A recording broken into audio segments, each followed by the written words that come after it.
다 함께 만군의 여호와가 말하노라. 스알디엘의 아들 내 종 스룹바벨아, 여호와가 말하노라. 그날에 내가 너를 세우고 너를 인장으로 삼으리니 이는 내가 너를 택하였음이니라. 만군의 여호와의 말이니라. 아멘. 네, 오늘 이렇게 성전에 그 향유 옥합이 이렇게 깨뜨려진 것처럼 이렇게 기름, 그 향유의 냄새가 이렇게 가득한 것이 정말 우리 큰 복인 줄을 믿습니다. 예전에 우리 교회 그 판교의 상가에 있을 때 한번 우리 아이가 잘못해가지고 기름병을 한번 깨뜨린 적이 있었거든요. 그때 기름 냄새가 진동을 하는데, 사실 이게 그 기름이 이스라엘에서 이렇게 사오면 이렇게 뭐 그 싼 가격이 아닌데 또 그것도 오늘처럼 이렇게 큰 병, 그러니까 작은 병은 그래도 좀 살만한데 큰 병은 좀 비싸잖아요. 큰 병을 깨뜨린 거예요. 그래가지고 막 혼내야 되는데 그 기름 향이 막 이렇게 올라오는데, 아, 이게 우리 축복이구나. 그래서 이렇게 아이를 뭐 아이가 뭘 알고 한 건 아니겠지만 그래도 하나님이 그렇게 옥합을 깨뜨리라고 하시나 보다 하고 축복했던 그런 기억이 있습니다. 근데 오늘은 그 아이가 깨뜨린 게 아니라 하나님께서 우리에게, 또 특별히 우리의 아버지들에게 이 기름을 붓게 해주셨죠. 이 기름 그 이름도 아빠, 아빠 제루살렘이라고 하는, 아빠라고 하는 이름의 기름이고요. 물론 그 기름은 이 몰약, 그 미르의 그 몰약의 향을 갖고 있는 아빠 기름입니다. 그래서 우리 아빠들이 그렇게 거룩한 기름 부으심의 통로가 되고, 또 하나님께서 우리 아빠들을 통해서, 아버지들을 통해서 이렇게 그 축복해 주시는 것이 너무나도 큰 복이고 또 너무나도 큰 기쁨임을 이렇게 믿습니다. 특별히 우리 교회는 왜 그런지는 잘 모르겠습니다만은 그 남자분들이 이렇게 좀 하나님께서 이렇게 많이 보내주셔가지고 그 아버지분들, 뭐 교회, 일반적인 교회에서는 이제 좀 이 남자분들이 좀 뒤에 이렇게 물러나 계시고 뭐 잠깐씩 이렇게 나오셨다가 이제 가시는 경우도 많이 있는데, 우리는 아버지들이 이렇게 좀 우리 교회에 오셔가지고 이렇게 그 세워지시고 또 가정교회 하시면서도 말씀도 전하시고 축복하시고 이러면서 또 이렇게 많이 회복되어 가시는 모습을 보면 너무 감사합니다.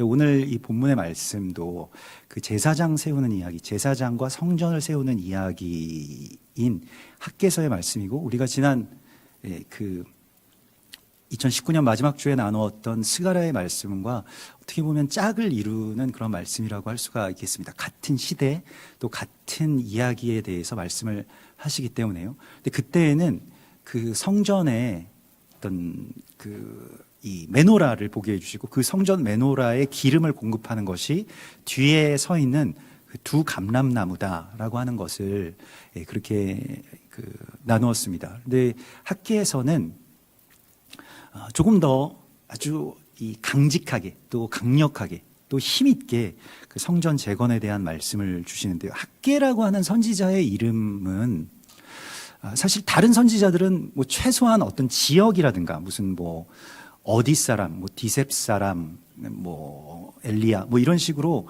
지역이 나온다거나 아니면 적어도 그의 출신, 그러니까 누구의 아들 정도는 나옵니다. 좀 가문이 있다 싶으면 그 할아버지부터 이렇게 쭉 나오는 것이 이스라엘 사람들의 어떤 이름의 표기법인데요.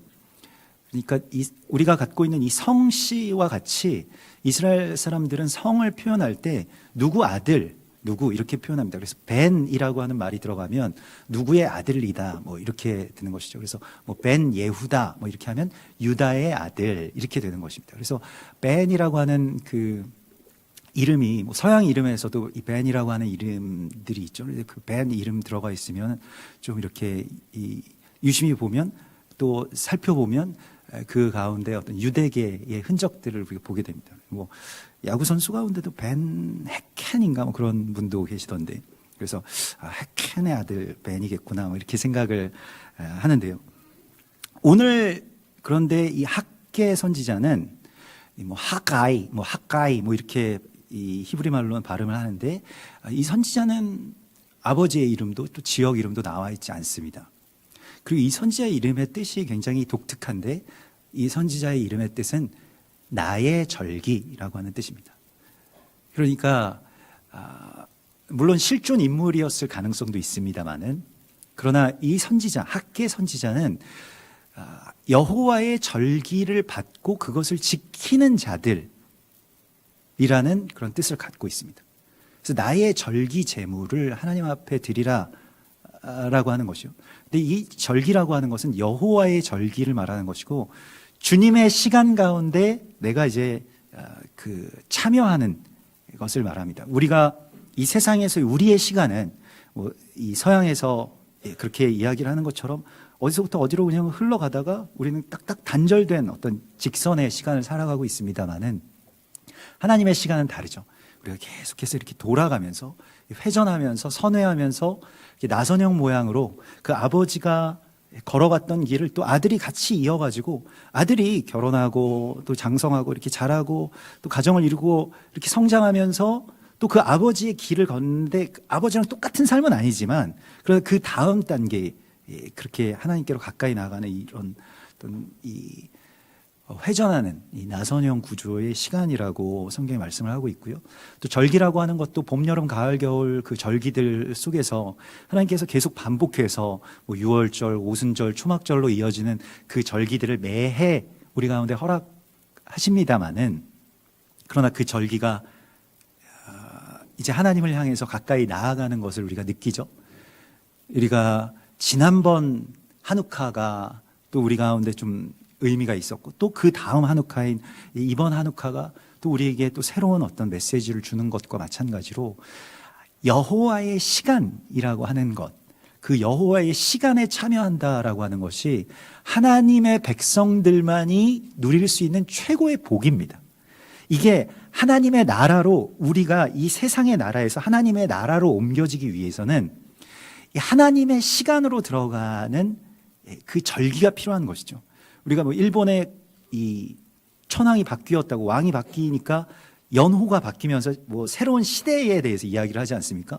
또 북한도 자기들은 그 서양 시간을 쓰지 않고 무슨 주체력을 쓴다라고 해서 자기들 시간을 갖고 있지 않습니까? 그러니까 시간이라고 하는 것의 주권이 하나님께 있는데 대적들이 그걸 자꾸 빼앗아 가려고 하거든요. 특히 적그리스도들은 우리의 시간을 도둑질해 갑니다. 시간을 빼앗아 가려고 합니다. 우리가 시간이라고 하는 것이 내 정말 소중한 시간, 내 생명 같은 시간, 그것도 물론 시간입니다만은, 대적이 우리의 시간을 빼앗아 가면 어떻게 되냐면 하나님의 나라의 시간을 빼앗기게 되는 것이기 때문에요. 대적이 우리에게 자꾸 다른 걸 가지고 시간을 사려고 하죠. 근데 절기와 안식일은 그것을 다시 되찾아오는 그러한 역사입니다. 그래서 이것을 하그라고 해서, 하그에서 나온 말이 하가이. 그래서 그 하그라고 하는 것은 춤을 춘다라고 하는 뜻입니다. 춤추듯이, 이렇게 우리 강강수월래 하는 것처럼 춤추듯이 돈다, 이런 뜻입니다. 그래서 같이 춤추면서 돌듯이, 마치 이렇게 왈츠 같은 거, 우리는 춤 문화가 아니기 때문에 춤추면 좀 이상한 사람으로 봅니다만은, 왈츠를 이렇게 추는 것처럼 서로 이렇게 돌면서 같이 그 시간을 향해 나아가는 것이죠. 그래서 저는 예전에는 우리나라 사교 댄스 이런 거 굉장히 안 좋아했습니다. 제가 예전에 아주 공산화가 채 벗어나지 못했던 그 시절에 중국에 한번 간 적이 있었는데, 상해에 하여튼 중국인 교사이신데 영어도 잘하고, 근데 굉장히 아주 곱게 늙으신 할머니셨어요. 혼자 사시는데, 나중에 제가 중국어를 잠깐 배우러 그때 갔을 때 자기 집에 이렇게 학생들을 초대해 주셨습니다. 그래서 좁은 중국 정말 좁은 집인데, 거기서 중국식, 요즘으로 치면 화구어 같은 거였던 것 같아요. 중국식 그런 걸 먹고, 그 다음에 우리 이제 다 먹었으니까 너희들에게 내가 춤을 가르쳐 주겠다. 그러면서 중국이 이제 공산화되기 전에, 젊은 시절에 자기가 춤을 배웠었다는 거예요. 그래서 춤을 가르쳐 주시는데, 그 늙은 할머니가 정말 너무 멋있게 이렇게 춤을 추시는 거예요. 또 우리에게 스텝을 알려주시고. 근데 그게 춤이라는 게 정말 어떤 놀라운 것이구나라고 하는 것을 그때 알게 되었는데, 왜냐하면 굉장히 많은 실제로 이게 아주 예배와 같은 어떤 그런 행동이구나라고 하는 것을 알게 되었습니다. 그래서 대적이 사실 우리 춤추는 걸 싫어하죠. 그래서 우리나라는 막 춤추고 뭐 이렇게 하는 것에 대해서 별로 이렇게 좋아하지 않고 예배 시간에도 우리가 잘 춤을 추지 않는데 또 춤을 추는 것을 보면 조금 이상하게 좀 어색하죠. 그래서 막 그 찬양에 맞춰서 춤을 간혹 예전에도 보면 이렇게 그 청년 시절에 막 춤추는 친구들이 있었는데 뒤에서 너무 막 웃긴 거예요. 막 독수리 같이 할 때 독수리 같이 막 이렇게 펄럭펄럭 하면서 자기는 막 되게 은혜롭게 추는데 또 옆에 있는 분들이 우리는 또 시선에 굉장히 민감하기 때문에 그래서 또 비웃으면 안 될 것 같고 뭐 이런 아주 좀 복잡한 생각들이 들어서 우리는 이렇게 아직 춤을 추지 못하고 있는데 하나님께서 또 언젠가는 또 춤도 열어주시겠죠. 또 뭐 혼자 있을 때는 좀 한번 춰보시면 좋을 것 같습니다. 그래서 하나님 안에서 빙글빙글 돌면서 춤추면 건강에도 참 좋을 텐데. 근데 오늘 그 나의 절기라고 하는 이름을 가진 이 학개 선지자에게 하나님께서 말씀하시는 것은 성전을 다시 지어야 된다라고 하는 말씀을 주십니다. 성전을 재건해라. 근데 이 학개 선지자의 시대에는 바벨론에서 성전 재건의 꿈을 갖고 포로들이 돌아와서 성전을 막 열심히 짓기 시작하다가 먹고 사는 문제, 주변에 정말 폐허가 된 이 환경 가운데서 어디서 뭐 돈이 있다고 먹을 수 있는 것도 아니고요. 바벨론에서 가져왔던 뭐 양식이나 물자들도 이제 다 떨어진 그런 시대에서 그냥 성전 재건이라고 하는 것이 나중에 해야 되겠다라고 해서 밀리다가 20년이 흐른 시점입니다. 그러니까 사람들에게 이제는 어떤 영적인 비전, 그 꿈이 사라진 그런 시대에 접어들고 있었던 시점에 학개에게 말씀을 하시고 있는 것입니다. 그리고 학개는 아주 정확하게 4달 동안 하나님의 말씀을 그렇게 전하는 선지자로서 삽니다. 아주 정확하게 그 이름에 대해서는 굉장히 베일에 쌓여 있는데 날짜, 시간에 대해서는 굉장히 정확하게 나와 있는 선지서가 학개서입니다. 유일하게 매월 며칠이라고 하는 그런 아주 정확한 날짜들이 있어요. 그래서 오늘 여기서도 보면 7째 달, 그 달 21일에 이렇게 나와 있죠. 오늘 이 1절 말씀에 보면요. 그래서 그 7째 달이라고 하는 것이 어떤 달인가 하면 우리가 이게 절기를 모를 때는 그냥 7째 달 뭐 그냥 그런가 보다 이렇게 생각을 하는데 7째 달 그 달 21일에라고 하는 것은 뭐 지금 절기를 안다고 해도 이게 우리에게는 익숙하지 않기 때문에 확 와닿지는 않습니다만은 성서력으로 7째 달이라고 하는 것은 티슈리월이 되는데 이 티슈리월에는 나팔절, 대속제일, 초막절이 있는 바로 그 달입니다. 그걸 7째 달이라고도 부르고요. 왜냐하면 그 6월절을 기점으로 해서 이제 달을 헤아리기 때문에 7째 달이라고도 부르는데 또한 모든 해의 첫 머리, 그러니까 1월 1일을 그 나팔절로 그렇게 삼습니다. 그래서 1월이 되기도 하고요. 이스라엘에는 1월이 4번 있다고 하는데요. 이 6월절이 있는 달이 또 이 아비벌이 1월 달이 되고 또 티슈리월 이 초막절이 있는 달이 또 1월 달이 되고 또 뭐 곡식을 이렇게 그 뿌릴 때에 그러니까 곡식의 11조를 바치기 위해서 언제부터 그러면 1월이냐 언제부터 그 해의 그 첫 날이냐 이걸 또 다른 1월 1일이 있고요. 또 이 세상에 1월 1일이 있지 않습니까? 그래서 1월 1일이 참 많습니다. 1년에 한 4번 정도만 1월 1일이 된다고 해도 우리가 결심을 4번 할 수 있지 않겠습니까? 새롭게 새 출발을 4번 할 수 있지 않겠습니까? 그래서 1월 1일이 많은 것도 좋은 것 같아요. 우리도 구정도 있고 이제 이 신정 1월 1일이 지났습니다마는 벌써 5일째 되지만요. 또 구정이 또 있으니까 구정부터 또 우리가 새롭게 시작하면 되겠죠. 근데 그 귀환한 포로들이 모든 것들을 그렇게 다 좀 포기하고 있던 그런 상황 속에서 하나님께서 학개 선지자에게 나타나셔서 자신의 시간을 세우는 것에 대하여서 또 제사장을 세우고 자신의 시간을 세우는 것에 대해서 다시 소망을 주십니다. 다시 꿈을 꾸라고 말씀을 하십니다. 우리에게 다시 시작하기 위해서 우리가 사실은 살아가기 위해서 가장 우리에게 필요한 것은 돈도 아니고 뭐 다른 어떤 성취도 아니고 뭐 옷도 아니고 집도 아니고 우리에게 가장 필요한 것은 실은 꿈입니다. 그러니까 꿈이 없는 백성은 망한다. 그러니까 그 꿈이 없으면 백성이 방자히 행한다. 꿈이 없으면 망한다라고 하는 말과 같은 것인데요.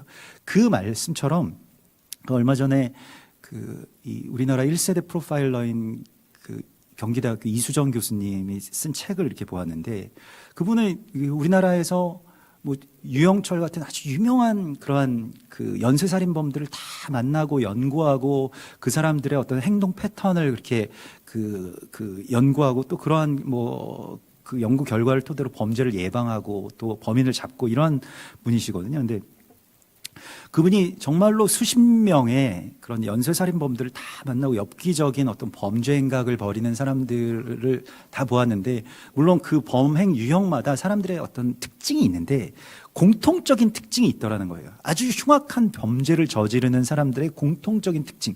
그 사람들이 뭐 잔인성을 가지고 있다거나 뭐 아니면 물론 뭐 어린 시절에 뭐 여러 가지 왜곡된 어떤 그런 대접을 받았다거나 이런 것도 있지만은 그러나 그 모든 사람들의 공통점을 그 교수님이 한마디로 말씀하시더라고요. 소망이 없더라 이렇게 말씀하십니다. 그래서 그 사람들이 공통적으로 하는 말이 내 인생은 이제 끝이니까요. 이런 말을 입버릇처럼 하는 사람들이었다고 합니다. 내 인생은 더 이상 소망이 없어요. 나는 더 이상 꿈이 없어요. 그래서 꿈이 없다라고 하는 것이 얼마나 위험한 것인지에 대해서 사실 그런 어떤 흉악한 범죄를 저지르는 사람들이 막 험상궂게 생겼다거나 사납다거나 뭐 잔인성을 갖췄다거나 뭐 그렇지 않고 오히려 용모도 준수하고 또 소심하고 뭐 이렇게 그 지적으로도 또 뛰어난 사람들이었던 것을 이야기를 하시면서 한 가지의 공통점, 그것은 소망이 없었다는 것이다, 꿈이 없었다는 것이다 라고 하는 그 글에 굉장히 깊이 공감을 했는데요. 하나님의 백성들이 이 삶의 이 상황 때문에, 현실 때문에 꿈을 잃어버린 것은 굉장히 위험한 시간입니다. 우리도 마찬가지인데요. 우리도 오늘날에 이렇게 무슨 어떤 꿈을 꾼다, 지금 이 나이에 지금 이런 상황 가운데 우리가 세상을 살기도 어려운데 나의 어떤 새로운 꿈을 꾼다라고 하는 것이 좀 적절하지 않은 것처럼 느껴지는 시대에 우리가 살아가고 있습니다. 꿈이 없게 되면 결과적으로 그러한 사람들이 왜 꿈이 없어서 범죄자들이 망가지는가 하면 꿈이 없게 되면 자기 자신에 대해서 혐오하기 시작한다는 거예요. 그리고 다른 사람들에 대해, 타인에 대한 혐오가 이렇게 자라나게 된다는 것인데요. 더 이상 나아질 것도 없고 더 이상 이 삶을 어떻게 헤쳐나갈 수도 없는 그러한 시간 속에서 우리의 꿈이 사라져버린 어떤 현실, 그 현실의 무게, 그 현실의 배경 속에 하나님께서는 절기를 말씀을 하십니다. 학계, 나의 절기를 말씀을 하십니다. 그래서 나의 절기를 다시 회복해야 된다. 나의 시간을 너희가 다시 회복해야 되는데 나의 성전을 재건할 꿈을 다시 꾸라고 말씀을 하십니다.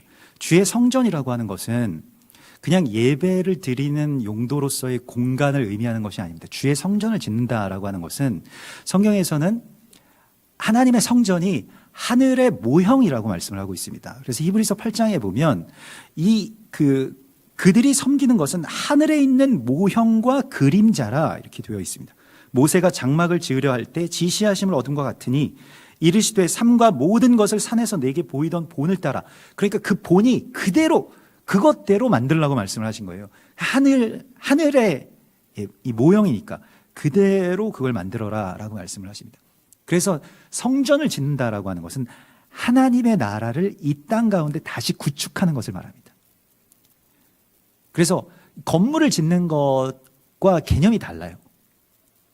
요한계시록 21장 2절에 보면 하늘에서부터 내려오는 새 예루살렘의 환상을 보여주십니다. 그게 성경의 마지막 환상이에요. 마지막 성취입니다. 그 무엇이었습니까? 마치 신부가 신랑을 위해서 단장한 것 같더라 이렇게 되어 있습니다. 이게 교회의 단장, 교회의 완성을 말하고 있는 것입니다. 그래서 성전을 우리가 짓는다라고 할 때 예전에는 우리 이 학개서에 은도 내 것이고 금도 내 것이니라 이 말씀은 실제로 한국 교회가 이 앞선 세대에 정말 성전들을 많이 지었죠. 그래서 성전 지을 때에 다들 막 어렵게 성도들 헌신하면서 막 정말 피땀 흘려서 번 돈으로 또 막 그 사역하시면서 그렇게 이 교회에 쏟아 부어서 이렇게 그 건물들을 세워내지 않았습니까? 그때의 이 말씀들을 우리가 정말 많이 받고 또 이 성전을 세우실 것이다 라고 하는 하나님의 음성을 우리가 듣고 많이 순복했습니다. 사실 그 시대에는, 우리 앞선 세대에는 성전이 필요했죠. 그 폭발적인 부흥을 감당할 만한 어떤 공간이 필요했던 것도 사실이고요. 또 그렇게 모일 수 있는 그러한 자리가 이렇게 하나님의 뜻에 따라서 또 성도들의 헌신에 따라서 이렇게 그 세워지면 또 사람들이 거기에 다 찾고요. 근데 지금은 조금 다른 시간 속으로 우리가 들어와 있는 것 같습니다. 그래서 더 이상 이 성전, 이 건물들, 이 건물이 있는 교회들이 더 이상 하나님께서 이것에 대한 꿈을 꾸라고 말씀하시는 그런 시대를 이제 우리는 통과해낸 것 같습니다. 그래서 제가 그걸 언제 느꼈냐면 어릴 때부터 AFCN 키면 그 주일날 아침에 나오는 그 교회가 있었어요. 그게 수정교회입니다. 크리스탈 처치. 거기 수정교회가 부도나기 전에 제가 거의 마지막에 거기 미국 대형 교회를 공부하러 간다고 그곳에 가서 이제 수정교회를 쭉 돌아보고 거기 목사님도 만나서 인터뷰도 하고 이런 적이 있었습니다. 근데 거기 가보니까 정말 세계 최초, 그러니까 세계 최초로 이 전광판 LCD는 아닌데 하여튼 정말 대형 스크린, 대형 전광판을 교회 예배실에 이렇게 매달아 놓았고요.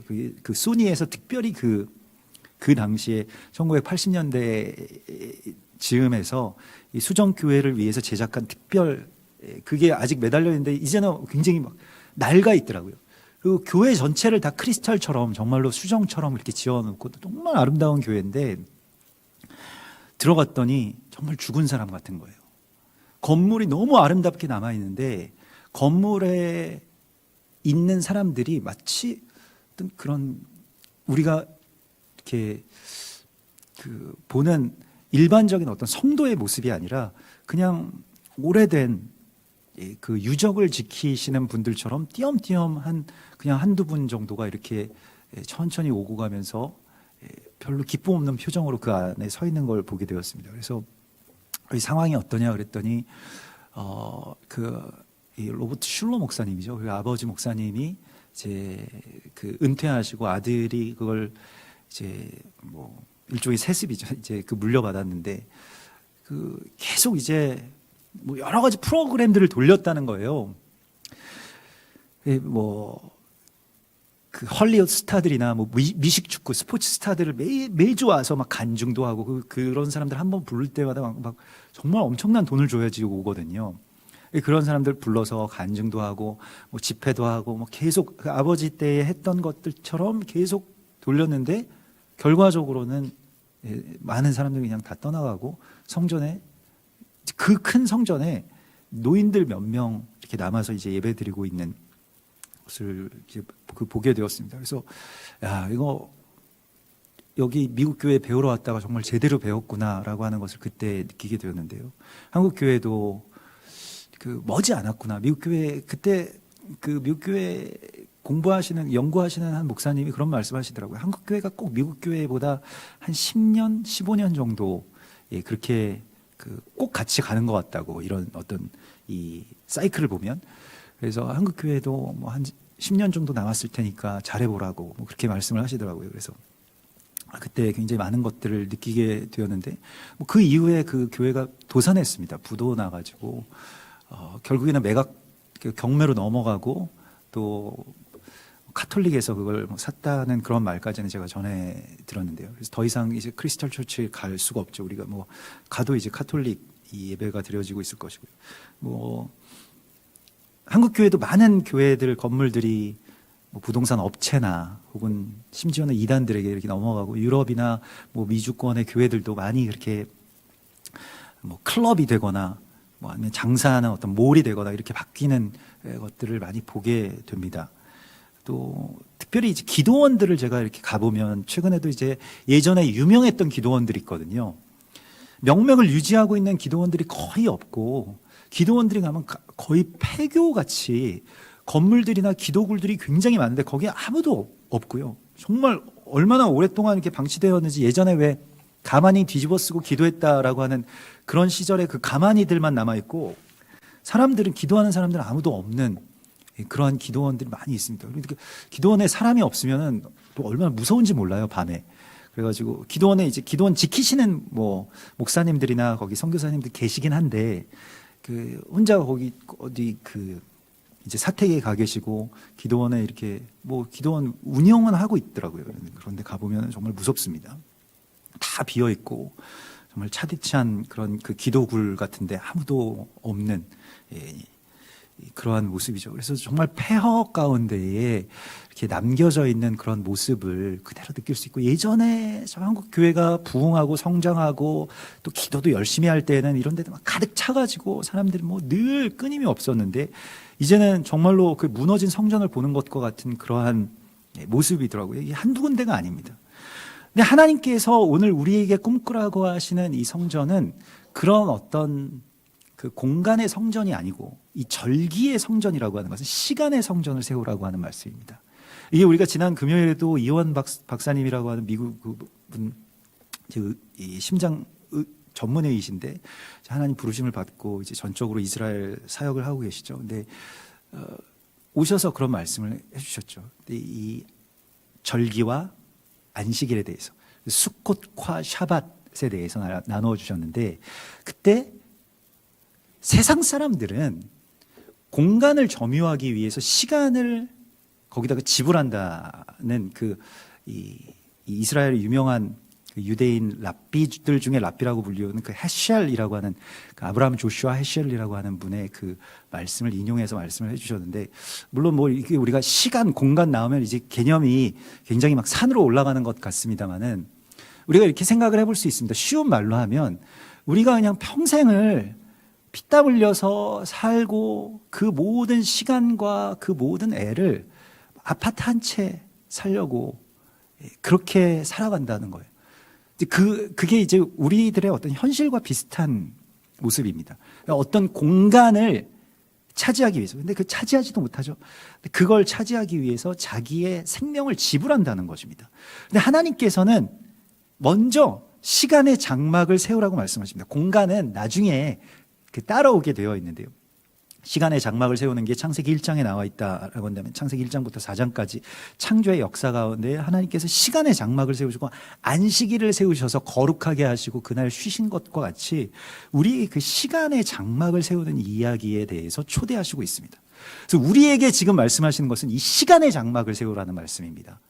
성전을 건축하고 은도 내 것이요 금도 내 것이니까, 그러니까 돈을 아끼지 말고 성전을 한번 세워나가자, 이런 말씀이 아니십니다. 성전도 물론 필요하겠죠. 하나님이 예배하는 그런 공간들도 필요하겠습니다만은, 그러나 시간의 장막이 세워지지 못하면 공간의 장막만 있다고 해서 교회가 그리스도 예수와의 몸이 완성된 것이 아니라고 하는 것을 우리가 보았습니다. 우리가 이미 보았습니다. 우리가 그 다 증인들이죠.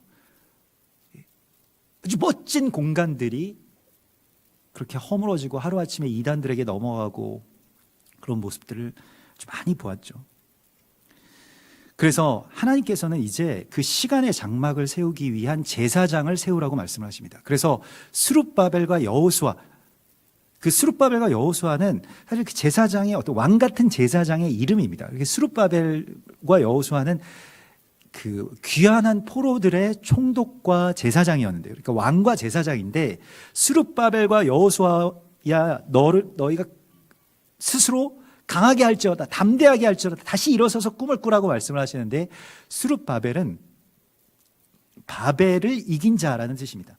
바벨의 승리자, 바벨을 격퇴시킨 자, 이 제룹바벨, 뭐 나중에 그 기드온의 이름은 제룹바알 이렇게 돼, 여룹바알, 스룹바알 이렇게 되는데, 그게 다 이기는, 그러니까 그것을 정복한 사람이라고 하는 그런 뜻을 갖고 있습니다. 그래서 정복자라고 하는 뜻인데, 바벨을 정복한 자가 왕이라는 거예요. 바벨을 정복한다라고 하면, 바벨이라고 하는 것은 무엇입니까? 언어가 혼잡하게 되어서 서로가 소통이 되지 않는 상태의 그 저주를 말합니다.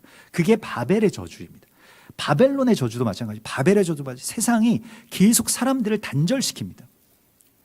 그래서 서로 공감을 하지 못하게 하고요, 소통을 하지 못하게끔 만듭니다. 이게 바벨의 저주인 것이에요. 그런데 스룹바벨은 그것을 이겨내는 자를 말하죠. 여호수아는 바로 그 예슈아, 구원자, 우리가 그리스도인이라고 할 때 우리 예수님의 이름으로 우리가 살아가고 있지 않습니까? 그 예수와의 사람으로 왕 같은 제사장으로서 우리를 부르셨다는 것을 말씀을 하시는데요. 이 제사장이 세워지는 것에 대해서 나의 영이 너희를 부른 때로부터 너희를 떠나지 않았다라고 말씀을 하십니다. 그래서 하나님께서 제사장으로 세워주시는 사람은요, 그 영을 그 사람에게 두신다라고 말씀을 하십니다. 하나님의 영이 거하시는 곳이 바로 성전입니다. 그러니까 여러분들이 오늘 우리가 그 아버지들을 이제 제사장으로 세우는 그런 기도들을 하고 또 함께 그런 아버지들이 그런 축복의 통로로서 서신 것처럼 제사장 세워진다라고 하는 것은 먼저는 성령의 주권으로 세워지는 것이고요. 그러니까 아버지들이 뭐 어떤 자격을 갖고 있다거나 어떤 믿음이 있다거나 이런 걸로 세워지는 것이 아닙니다. 가장 첫 번째 제사장을 세우는 첫 번째의 주권은 하나님께 있는 것입니다. 하나님이 성령을 주시면 그 사람이 제사장 되는 것입니다. 예전에 또 지금 삶이 좀 부족하더라도 제사장으로 세워주시는 데 있어서는 성령의 기름 부으심이 첫 번째입니다. 성령이 기름 부어주시는 거예요. 저는 목사로 부르심을 받은 것 같았는데 받은 것 같은 거는 좀 알겠는데 그런데 선뜻 그렇게 나설 수 없었던 게 저는 자격이 안 된다고 생각을 했습니다. 저는 뭐 그런 타입도 아니고 또 그렇게 막 믿음이 좋지도 않고 또 그런 걸 할 만큼의 어떤 뭐 말주변도 없고 또 뭐 학식도 없고 이렇다고 생각을 했었거든요. 그래서 나는 못한다.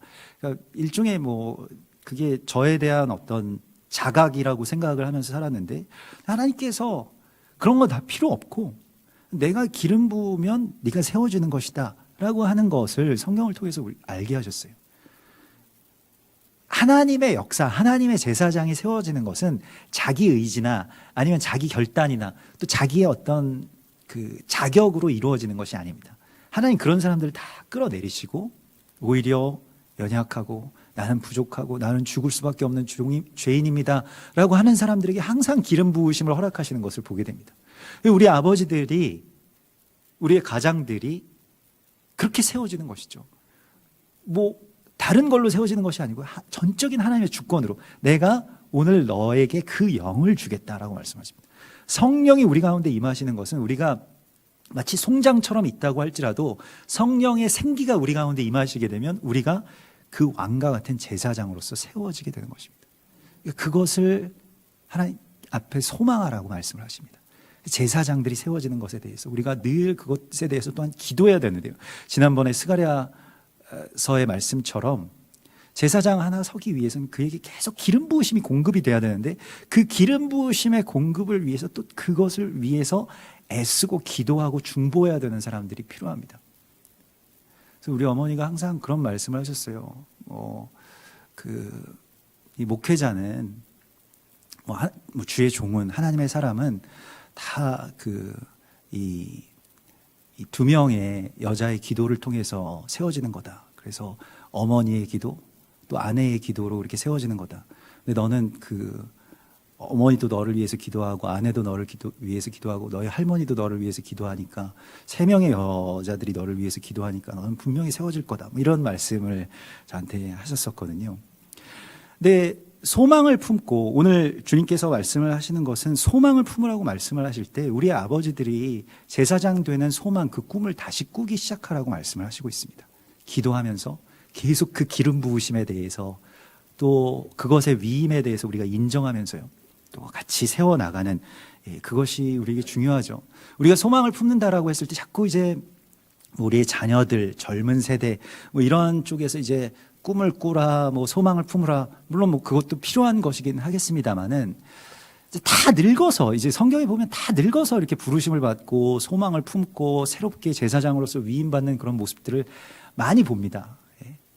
80부터 시작하더라고요. 뭐 보통 일반적으로 한 70, 80 그 정도 돼야지 이제 하나님 부르심을 받고 어디론가 막 떠나고 뭐 나아가고 뭐 이런 일들이 성경에서 펼쳐지는데 예전에는 성경의 인물들이 오래 살았기 때문에 그랬을 것이라고 생각을 했는데 그렇지 않고 정말 이때부터 이제 시작이 되는 것이구나라고 하는 것을 지금 많이 느끼게 됩니다. 그래서 특별히 우리의 아버지들 좀 연세들도 있고 이 사람이 변할 수 있을까 이런 생각이 들 수도 있지만은 거기에 대해서 소망을 품으라고 말씀을 하시고 있습니다. 예전에 저희 어머니는 보면은 아버지에 대해서 너희 아버지는 이게 나이 차이가 좀 많이 나셨거든요. 그래가지고 너희 아버지는 옛날 사람이 돼가지고 이렇게 바뀌진 않는다 이렇게 말씀을 하시더라고요. 뭐 한 번 생전 살면서 그 주방에 들어가 보신 일이 없다 이렇게 얘기하시더라고요. 그래서 저도 공감합니다. 아버지가 뭔가 이렇게 세뇌당하신 것처럼 집안일은 참 잘하시는데 주방에는 안 들어가시더라고요.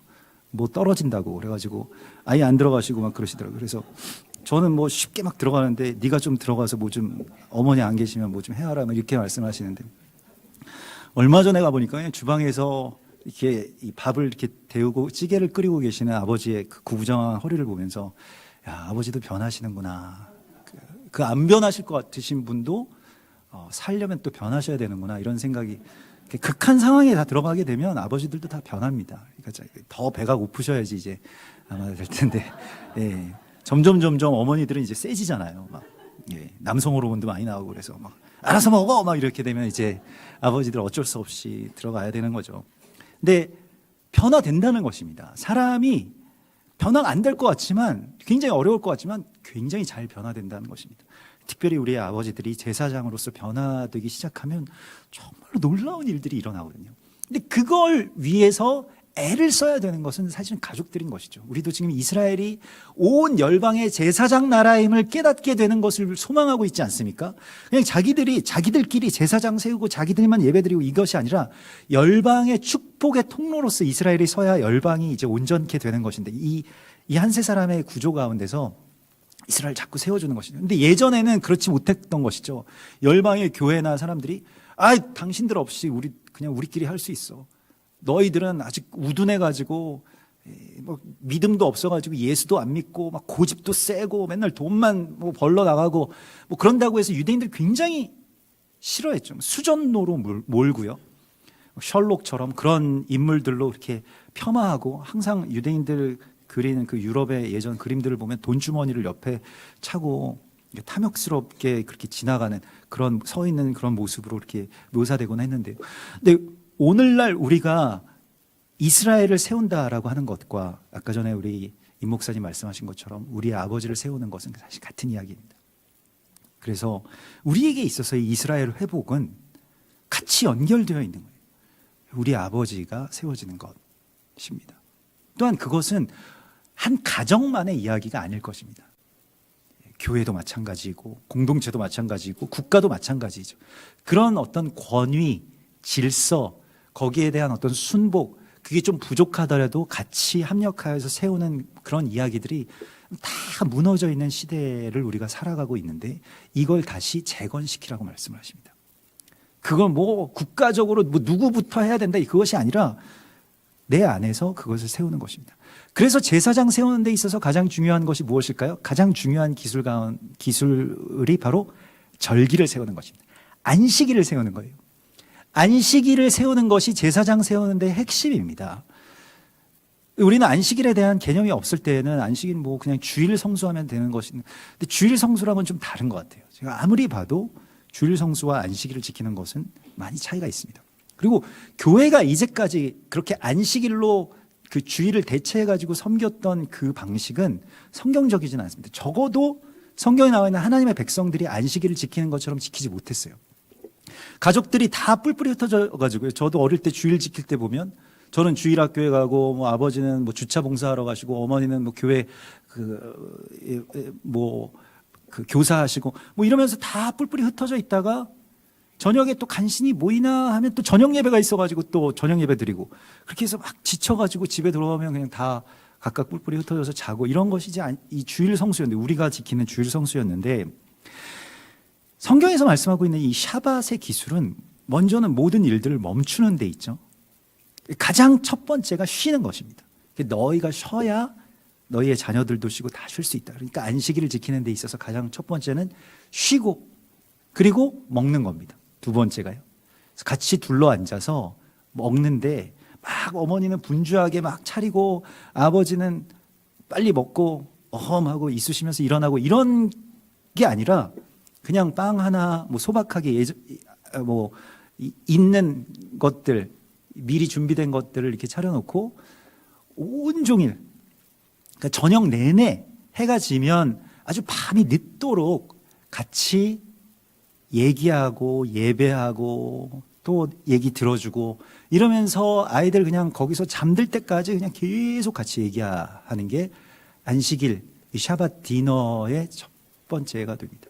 그러니까 안식일의 이 회복이라고 하는 것이 우리가 그렇게 어려운 게 아니에요. 뭐 우리가 그러면 제칠 안식교가 돼야 되냐, 뭐가 돼야 되냐, 뭐 이렇게 겁내시는 분들도 있는데 안식의 회복이라고 하는 것은 일단 가정에서 남편과 아내가 또 자녀들과 부모가 한 끼 식사를 정말로 소중하게 생각하면서 그걸 회복하는 것입니다.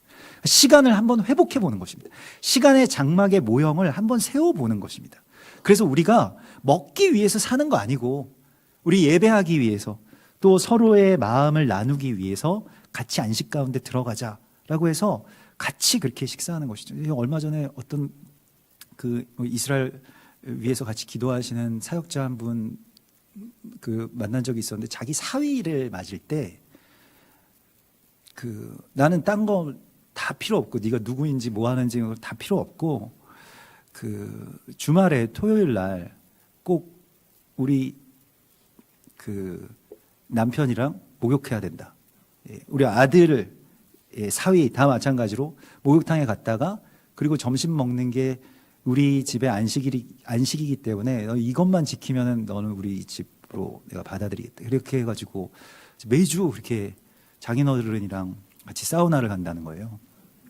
그리고 같이 식사하고 그러니까 너무 좋다는 거예요. 정말로 그게 뭐 우리가 그 각 가정에서 안식을 세우는 어떤 그 기술들을 또 그런 지혜들을 우리가 받고 어떻게 우리 식탁을 또 이렇게 할 수 있을까? 또 거기에 대한 어떤 사모하는 마음을 갖게 되면 우리가 안 해봐서 그렇지 한번 이걸 하기 시작하면요 굉장히 많은 영적인 변화가 있는 걸 느끼게 됩니다. 그 집안의 어떤 분위기 자체가 영적인 분위기 자체가 굉장히 많이 달라집니다.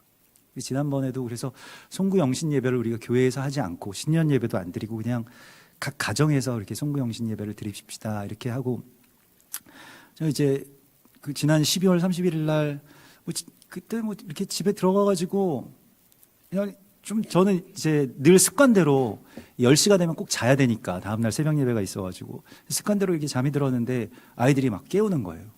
지금 이제 11시 50분인데 아버지가 일어나야 된다고 예배 드려야지 지금 무슨 왜 자고 있냐. 그래서 송구영신 예배 드려야 된다. 그래서 막 자다가 이제 다시 일어나가지고 자다가 일어나면 굉장히 이게 정신이 혼미한데 빨리 성경 가져와. 막내 아들이 저한테 그러더라고요. 그래서 성경을 가지고 졸린 눈을 부비고 앉았습니다. 그랬더니 이제 예배 드려야 된다고. 그래서 뭐 찬양하고 뭐 촛불 켜고 그렇게 이 말씀들 그럼 새해 말씀을 그러면 우리한테 달라. 그래가지고 뭐 말씀들도 이렇게 나누고 그리고 마지막에 다 저한테 와서 아버지가 축복 기도해달라고 그래서 안수기도 이렇게 받고. 근데 그걸 아이들이 어디서 배웠냐면 이스라엘 예전에 몇 년 전에 이스라엘 갔을 때 그 랍비 그 숄로모라고 하는 그 뭐 랍비들을 가르치는 랍비였는데 그분의 집에 가서 우리가 같이 수콧 그 장막절에 초대된 적이 있었는데 그때 그 자녀들이 다 전국 각처에서 다 그 절기 때 다 모여가지고 식사 다 한 다음에 아버지에게 와서 자기 머리를 들이미는 거예요. 아버지가 다 축복해주고 또 안아주고 사랑한다고 말해주고. 그래서 우리 아이들이 그걸 보고 배워가지고 저한테 와서 항상 안수기도 계속 그렇게 얘기를 해가지고 밤마다 그걸 해주곤 하는데 그래서 그렇게 그러면서 그런 생각이 들었습니다. 정말로 아이들이 나를 세우는 거구나라고 하는 걸 그때 다시 그렇게 보게 되었는데요. 샤밧이라고 하는 것이 핵심입니다. 그것을 이루는 데 있어서의 핵심입니다. 근데 샤밧이 그렇게 그 저녁에 그렇게 지키고 그냥 끝나는 게 아니라 또 다음날 아침에는 또 회당에서 다 같이 모여서 같이 이웃과 같이 모여서 또 예배하고요. 뭐 그렇게 되죠. 그래서 그 두 가지가 다 같이 갈 수 있고요. 우리도 뭐 주일과 안식일이 서로 충돌한다라고 생각하시는 분들도 있는데 서로 같이 갈 수 있습니다. 이스라엘에서는 늘 그렇게들 예배를 드리시고요. 또 가족들이 샤밧을 지키고 또 다음날 같이 모여서 또 예배를 드리고요. 또 그 주일에는 또 이 주님 부활하신 날로 또 썬데이로 그렇게 온 열방이 그렇게 예배하고 있는 날이니까 또 그날 또 같이 예배하고 이렇게 그 예배를 드리고 서로에게 그렇게 어찌 보면 배려하면서 맞추면서 나아가는 그런 모습들도 우리가 보게 되는데요. 자녀들 뭐 문제가 있고 자녀들과의 어떤 관계가 회복돼야 되고 세대 간의 어떤 갈등들이 있고 이런 것에 대해서 고민을 유대인들에게 이렇게 토로하면 질문을 하기도 하면 너희들은 어떻게 아이들을 가르치냐 뭐 그러면 대본에 나오는 말이 샤바타라는 말입니다. 샤밧을 해라, 샤밧을 지켜라라고 하는 그러한 말이거든요. 굉장히 그 뭐 다른 거 필요 없고 사실 무슨 뭐 유대인들이 어떻게 천재를 기르고 뭐 어떻게 뭐 돈 많이 버는 사람이 되고 노벨상을 받는가 이런 거 필요 없고 같이 그냥 샤밧을 한다는 거예요. 아버지의 음성을 자녀들이 어릴 때 많이 듣는 것이 굉장히 중요하다라고들 이야기를 하는데 근데 우리는 그 정말로 중요한 시기에 아버지의 시간을 다른 데에 빼앗겨 버리죠. 다른 데에 저당 잡히죠. 그래서 그 시간에 성전을 세울 수가 없게 됩니다. 삶 때문에. 아빠 바빠라고 하는 말이 정말 우리 스스로에게서 굉장히 쉽게 나오는 거예요. 아빠가 지금 바쁘다. 뭐 때문에 바쁘느냐라고 한 것에 있어서 그래서 성경은 우리가 그렇게 안식일을 세우기 위해서는 또 제사장이 세워지기 위해서는 거룩해지기 위해서는 구별해야 된다라고 말씀하십니다. 시간을 구별하는 것이 안식일을 세우는 것이고 절기를 세우는 것입니다. 구별한다라고 하는 것이 무엇일까요? 우리 뭐 지난번에도 그 뭐 성별, 구별 이런 것들에 대해서 그 지난 금요일에도 나누었었는데요. 이 그럼 어떻게 하면 구별할 수 있냐면 우선순위를 다시 재정렬해야 구별할 수 있습니다. 구별이라고 하는 것은 결국 우선순위의 이야기입니다. 무엇이 가장 첫 번째냐, 무엇이 먼저고 그 다음이냐라고 하는 것인데 이게 그 대적의 예배에서는 이게 뒤바뀝니다. 예배라고 하는 것은 이 우선순위의 싸움이거든요. 가치를 뒤바꾸는 거예요. 대적은 가장 비싼 거를 싼 값으로 매겨가지고 막 이 아래쪽에다가 놓고 이런 식으로 우리를 속이는데 우리가 그걸 다시 되찾아내는 것이 예배입니다. 이 예배라고 하는 것은 가치의 회복에 있거든요. 무엇이 가장 중요한 것인지를 깨닫는 것이 예배이고요. 그걸 다시 제자리로 돌리는 것이 예배입니다. 그래서 우리는 시간을 팔아서 돈을 사지 않고요. 시간을 팔아서 공간을 사지 않고요. 시간을 팔아서 다른 것을 하지 않고 시간을 가지고 하나님의 성전, 이 장막을 세우는데 그 장막에는 먼저는 가족이 있고요. 또 사랑하는 이웃이 있고요. 합력하는 연합이 있는 것입니다. 그걸 세워나가는 것이 우리의 삶의 가장 첫 번째가 되어야 함을 주께서 말씀을 하십니다. 그래서 마리아와 마르다가 이 마르다가 열심히 일을 했는데 마리아는 그냥 예수님 발치에 앉아 있었던 것에 대해서 예수님 좀 혼내달라고 당당하게 말했을 때 사실 예수님 혼내주실 줄 알았어요. 마르다 입장에서는. 실제로 보통 우리가 그런 좀 명절에도 이렇게 일하고 있으면은 꼭 누워있는 무슨 신우인가요? 뭐 그런 분들처럼 그렇게 느껴졌던 거예요. 그래서 좀 혼내달라라고 하는데 예수님께서는 무엇이 더 중요한지를 네가 다시 생각했으면 좋겠다라고 말씀을 하시죠. 무엇이 가장 중요한 것인가? 우리의 삶에 있어서 먹고 사는 문제보다 중요한 것은 사실 없는 것처럼 보입니다. 돈, 그리고 세상의 어떤 세속적인 가치들에 우리가 많이 빼앗겨 온 것이 있는데 정말 우리가 빼앗긴 것이 무엇인지를 다시 되찾아내는 것이 예배의 회복입니다.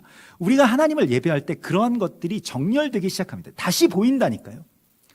그래서 아빠 바빠 이러한 말을 하는 것이 이젠 두려워지기 시작하는 그런 변화가 특별히 여러분들 가장들의 삶 속에서 일어나기를 축원합니다.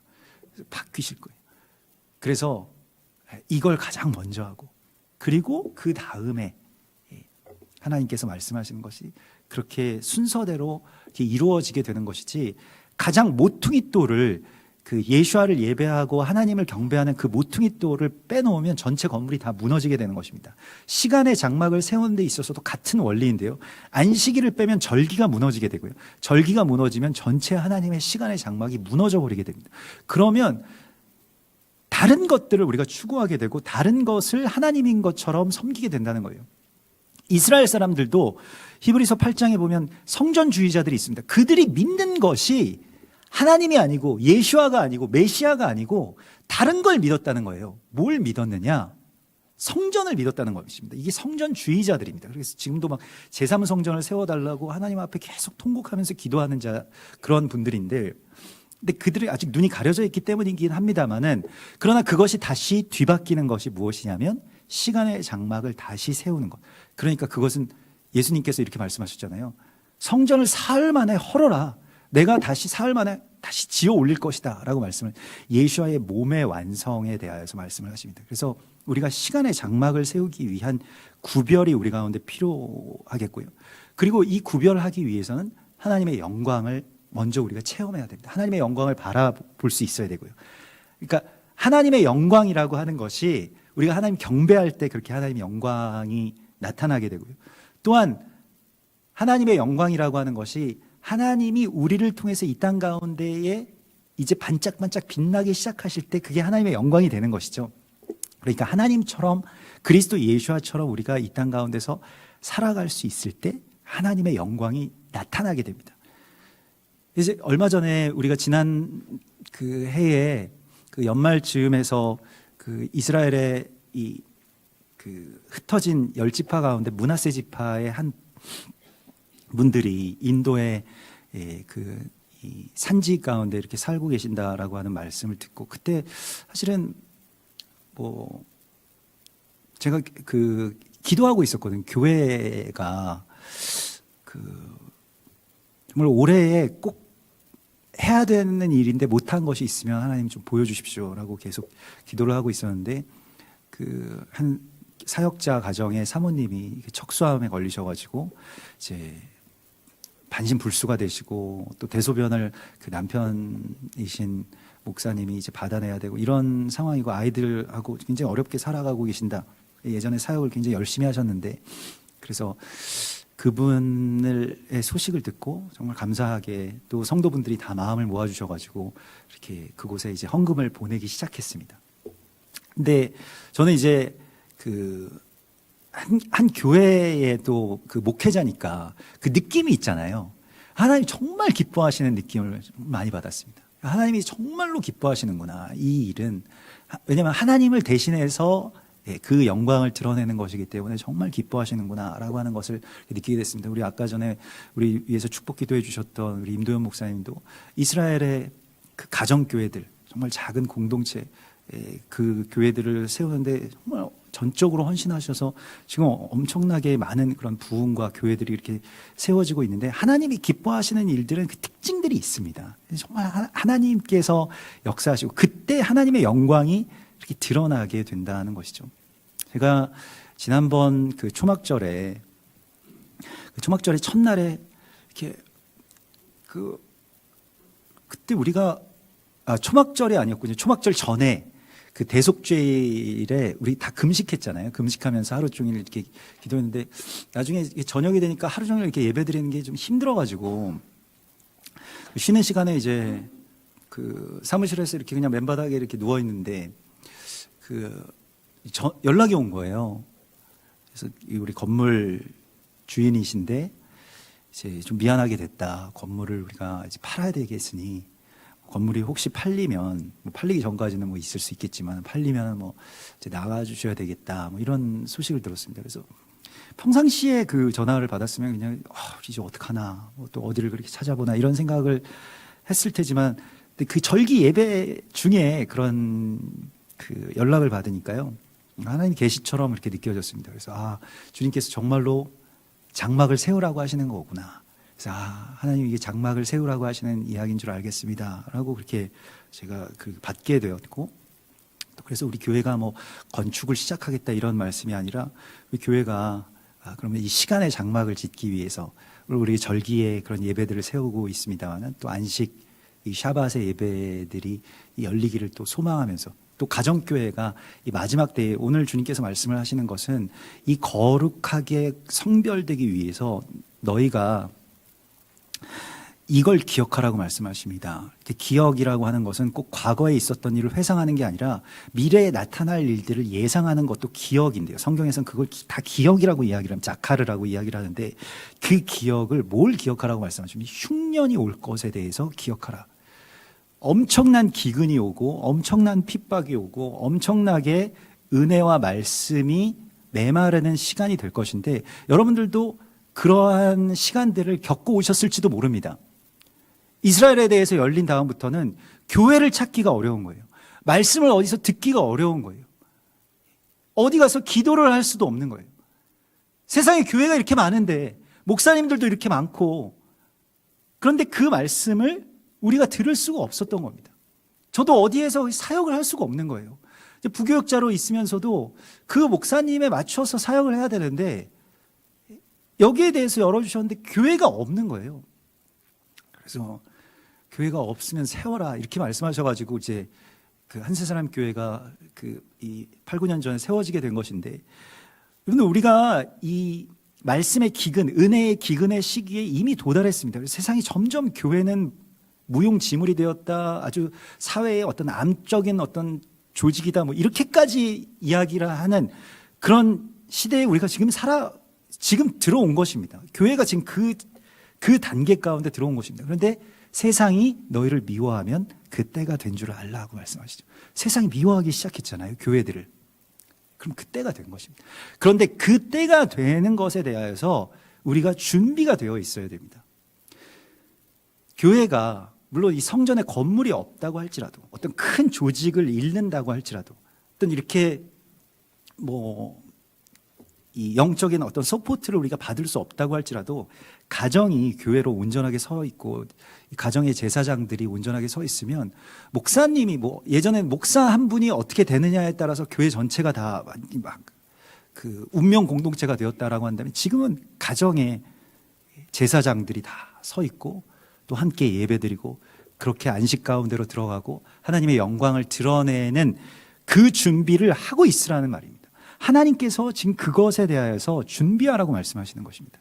그래서 성전을 세우는 것, 우리가 시간의 성전을 먼저 세워야 된다. 물론 공간의 성전도 하나님께서 필요하시면 주시겠죠. 그런 것에 대해서 나는 성전에 대해서는 반대해. 성전 큰 예배당 지은 교회들은 다 악한 교회야. 저는 절대로 그렇게 생각하지 않습니다. 그런 교회들이 얼마나 귀합니까? 그런 교회를 통해서 또 하나님께서 역사하시고 계시고요. 그러나 우리에게 주시는 하나님의 사명, 이 시대에서 나와 우리의 가정과 교회에 주시는 이 새로운 사명에 대하여서 우리가 깨닫고 하나님의 성전을 지을 꿈을 꾸기 시작하라고 말씀을 하십니다. 여러분의 가정, 또 우리의 작은 공동체, 교회, 대적이 찾아내지도 못하고 허물 수 없는, 대적은 공간은 허물 수 있지만, 공간은 공격할 수 있지만 시간은 공격하지 못합니다. 우리가 그렇게 시간의 성막을 구축하면 대적이 이기질 못하고 기어오르질 못하는 것입니다.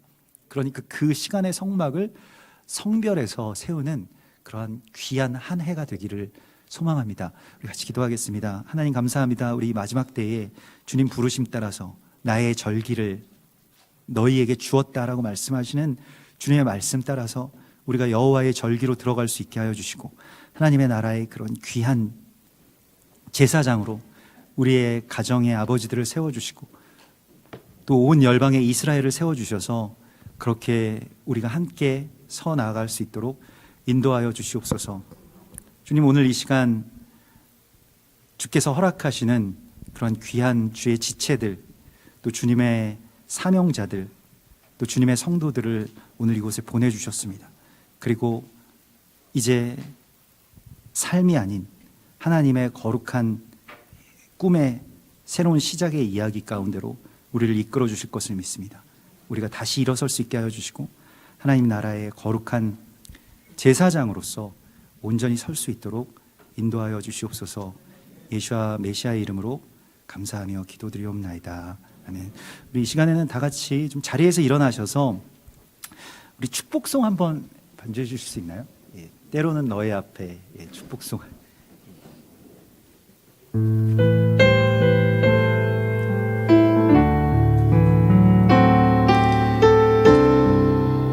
우리 옆에 가족들이 있으시면 손을 한번 잡고 때로는 너의 앞에 어려움과 아픔이 있지만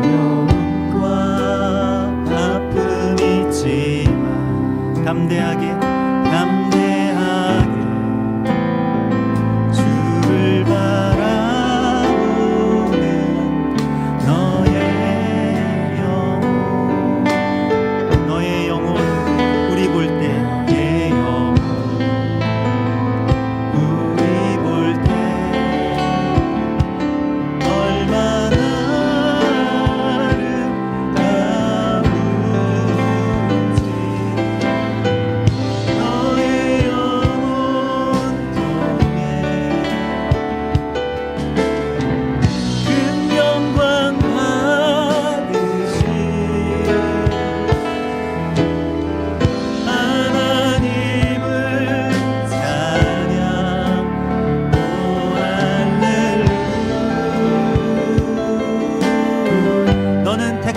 우리 서로를 축복합시다. 택한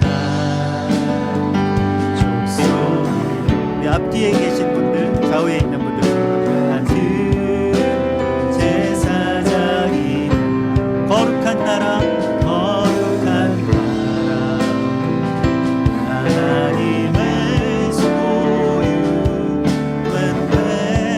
백성. 너의 영혼 주님 볼 때, 주님 볼 때 얼마나 사랑스러운지,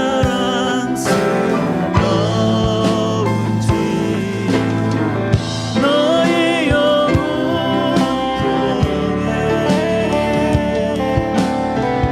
큰 영광 받으시지. 하나님을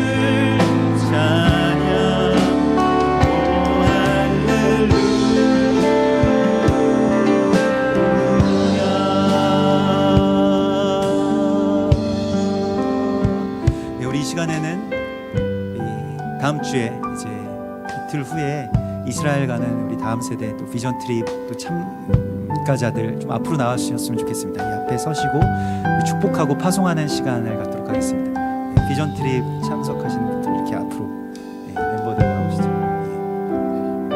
네, 여기 앞에 서시면 되겠습니다.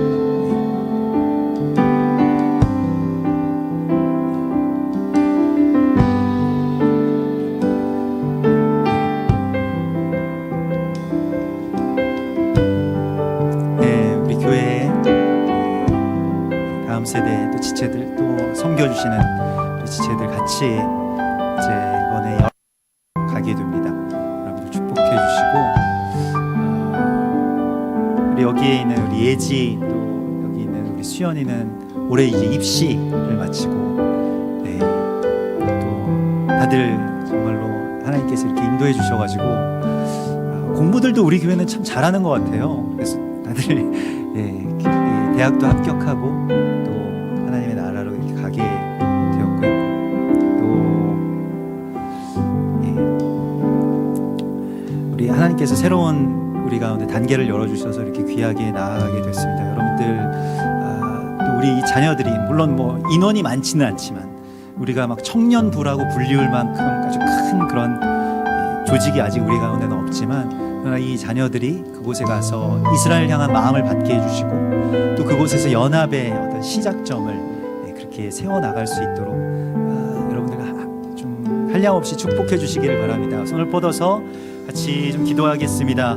주여 감사합니다. 하나님, 주님 사랑하시는 우리 귀한 주의 지체들, 주여 이 시간 주님의 거룩한 기름을 부어서 세워주셨사옵니다. 아버지여, 이제 이 마지막 때에 주여 연합의 기름 부으심의 통로로서 서게 하여 주시고, 지금 이 시간 주여 하나님의 역사하심과 하나님 이스라엘 향한 마음을 우리의 자녀들에게 한량없이 부어주시옵소서. 그래야서 삶의 어떤 다른 방편이나 돈을 버는 것이나 명예를 추구하는 삶이 아니라 한 세 사람을 이루는 하나님의 거룩한 성전을 세워나가는 주의 아들 딸들 되게 하여 주시고, 주여 이들의 앞날이 하나님의 거룩한 영광된 빛을 향해서 나아갈 수 있도록 인도하여 주시옵소서. 주여 함께하여 주시옵소서. 주여 이들의 모든 발걸음을 지키시고 보호하시고 하나님 충만한 주의 은혜로 채워주시옵소서. 주의 영광된 빛으로 주여 채워주시옵소서. 주의 빛과 소금으로 주여 그 땅 가운데 온 열방 가운데 나아갈 수 있는 주의 아들 딸들 되게 하여 주시옵소서. 할렐루야 할렐루야. 주님 찬송합니다. 할렐루야. 주여 찬송합니다. 할렐루야. 주님 감사합니다. 참으로 주님께서 우리에게 복을 주셔서 또 이 다음 세대들 주님 기름 부어서 세워주시고, 하누카의 용사와 같이 기드온처럼 사무엘처럼 드보라처럼 하나님의 나라를 향해서 담대하게 나아가는 그러한 귀한 여정을 열어주신 것을 감사드립니다. 이제 우리가 두려워하지 아니하고 주님과 함께 적진을 향해서 달려가며 담을 뛰어넘는 그러한 거룩한 주님의 용사로 서게 하여 주시옵소서. 주여, 이 자녀들의 마음에 이스라엘 향한 당신의 사랑을 한량없이 부어주시옵소서. 당신의 타들어가는 그 마음을 우리의 이 아이들이 알게 하여 주시고, 그래서 주님의 나라를 회복하기 위한 거룩한 연합과 기름 부으심의 통로가 될 수 있도록 주님이 이번 여정을 주께서 축복하여 주시옵소서. 모든 발걸음을 지켜주시고 동행하여 주시고 건강이나 안전이나 이 모든 일들을 주님께서 보호하여 주실 것을 믿습니다. 주님의 기쁨이 넘치고 그 약속의 땅 아름다운 곳에서 당신의 열매들을 어깨에 메고 돌아오는 귀한 주님의 정탐꾼들 되게 하여 주시옵소서. 거룩하신 예수와 메시아의 이름으로 감사하며 기도드리옵나이다. 아멘. 할렐루야, 할렐루야. 아직 앞에 남아 계시고요. 우리 축도함으로 예배를 마치겠습니다. 이제는 우리 주 예수 그리스도의 구속의 은혜와 아버지 하나님의 크신 사랑하심과 성령님의 교통하심이 주께서 택하시고 성전 삼으시고 제사장으로 세워주신 주님의 거룩한 교회와 성도들 가운데, 그리고 비전 트립으로 나아가는 우리의 자녀들 위해 이제로부터 영원까지 함께 계실지어다. 아멘.